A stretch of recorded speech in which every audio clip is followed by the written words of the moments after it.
नमस्कार विद्यार्थियों, आओ पढ़ें चैनल पर आपका हार्दिक अभिनंदन। कक्षा 10 हिंदी पाठ 14 एक कहानी यह भी मनु भंडारी रचित। लेखिका का परिचय। हिंदी की प्रसिद्ध कहानीकार श्रीमती मनु भंडारी का जन्म सन 3 अप्रैल 1931 में मध्य प्रदेश के भानपुरा गांव में हुआ था। इनकी प्रारंभिक शिक्षा अजमेर में हुई थी। इन्होंने एमए बनारस हिंदू विश्वविद्यालय से किया। ये कुछ समय कलकत्ता में अध्यापन कार्य करती रही। उसके बाद दिल्ली विश्वविद्यालय के मिरांडा हाउस कॉलेज में प्राध्यापिका बनी। यहीं से सेवानिवृत्त हुई। इनकी रचनाएं। मनु भंडारी ने मुख्य रूप से कहानियां और उपन्यासों की रचनाएं की है।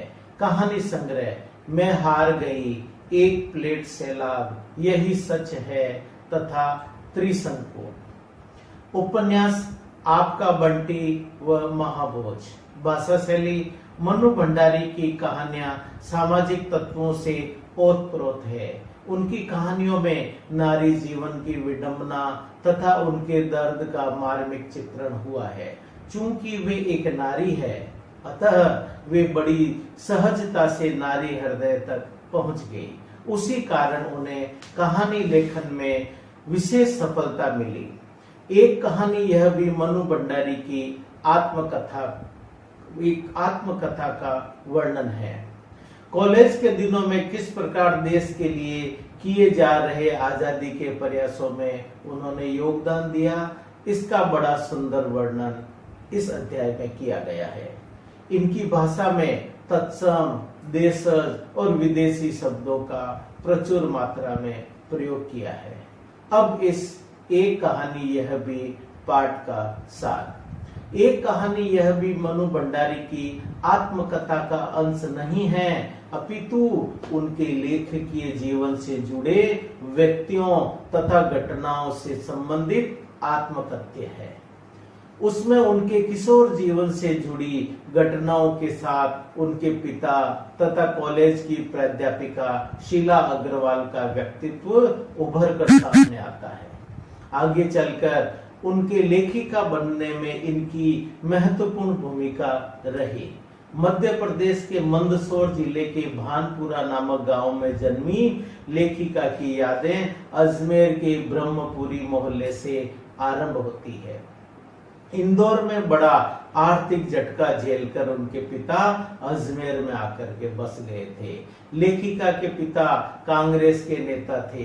घर पर राजनीतिक जनों का, जो राजनीतिक लोग हैं, उनका आना जाना लगा रहता था। लेखिका अपनी मां के समान सहनशील नहीं थी। घर के वातावरण तथा पिता और प्राध्यापिका शीला अग्रवाल के प्रभाव से वह देश में चल रहे स्वतंत्रता आंदोलन में भाग लेने लगी। कॉलेज में लेखिका की गतिविधियों से प्राचार्य नाराज थी, किंतु साथी विद्यार्थियों पर लेखिका के प्रभाव को जानकर पिताजी ने उसको प्रोत्साहित किया। आजाद हिंद फौज पर मुकदमा चलाने के विरोध में लेखिका के जोशीले भाषण की प्रशंसा अपने मित्र डॉक्टर अंबालाल से सुनकर पिताजी बहुत खुश हुए।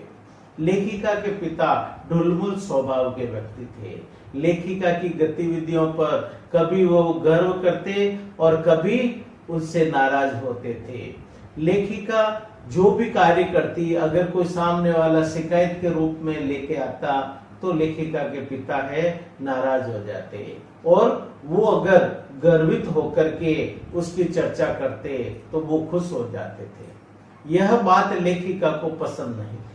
मई सन 1947 में शीला अग्रवाल को लड़कियों को भड़काने के आरोप में कॉलेज से निकाल दिया गया था। 3rd ईयर की कक्षाएं बंद करके लेखिका तथा कुछ अन्य छात्राओं के प्रवेश पर रोक लगा दी थी, लेकिन लेखिका तथा अन्य लड़कियों के कठोर विरोध पर प्रबंधकों को 3rd ईयर की कक्षाएं पुनः प्रारंभ करनी पड़ी।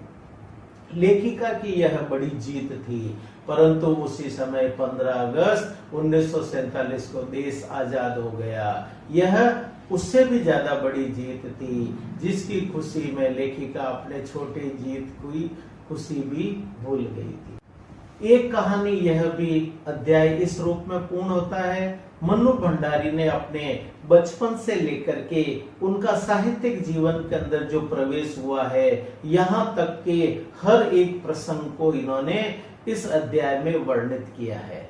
इस प्रकार से इस अध्याय का आप सरलतम रूप आओ पढ़े चैनल पर देख सकते हैं। इसके प्रश्नोत्तर नीचे दिए गए लिंक पर क्लिक करके प्राप्त कर सकते हैं। इस प्रकार आप आओ पढ़े चैनल के साथ में सहयोग बनाए रखें। हम एक से बढ़कर एक अध्याय व्याकरण के विषय, चाहे वो व्यावहारिक व्याकरण हो, चाहे रचनात्मक लेखन हो, हर एक प्रसंग को आकर्षक और प्रभावशाली ढंग से आपके सामने प्रस्तुत किया जाएगा। नमस्कार।